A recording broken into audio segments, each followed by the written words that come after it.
Bonjour, nous allons donc aborder ensemble aujourd'hui les problèmes de rupture des tendons de la coiffe des rotateurs. La coiffe des rotateurs, c'est le nom qu'on donne à l'ensemble des tendons qu'on a au niveau de l'épaule et qui permettent ces tendons d'insérer les muscles au niveau de la tête de l'humérus pour permettre, quand les muscles se contractent, d'avoir tous les mouvements qu'on connaît au niveau de l'épaule.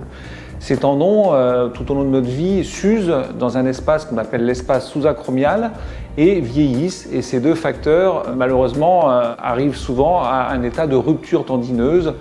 Je dis arrive souvent parce qu'effectivement, on a constaté que dans un cas sur deux, au-delà de 70 ans, on avait les tendons de l'épaule qui étaient en tout cas en partie rompus. D'accord ?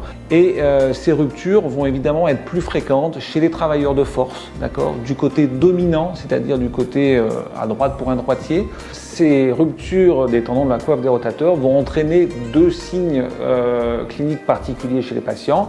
Le premier étant évidemment la douleur, qui peut être au mouvement mais aussi au repos, y compris la nuit, et aussi ce qu'on appelle l'impotence fonctionnelle, c'est-à-dire que le patient va avoir toutes les difficultés à bouger son épaule, ou en tout cas la bouger dans toutes les amplitudes normales.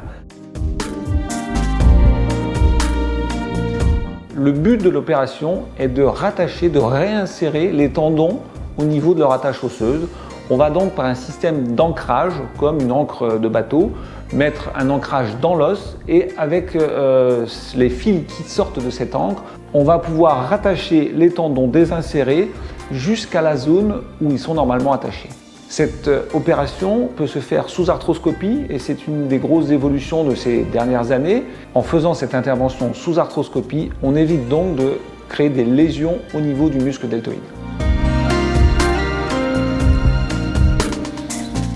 Alors cette intervention se passe sous anesthésie générale, associée à une anesthésie loco-régionale qui permet d'avoir une analgésie, c'est-à-dire une absence de douleur pendant les heures qui suivent l'opération.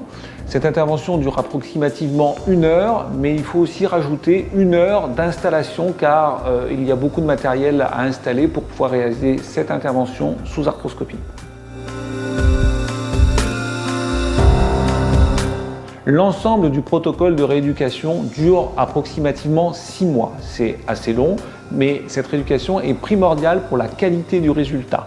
Une intervention sans rééducation bien faite derrière ne permettra pas d'obtenir un bon résultat.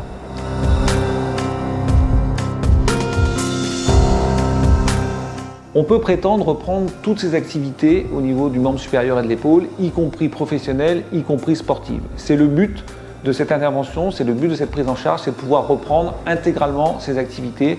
Faut-il pour ça prendre en charge assez rapidement la pathologie avant qu'il ne soit trop tard.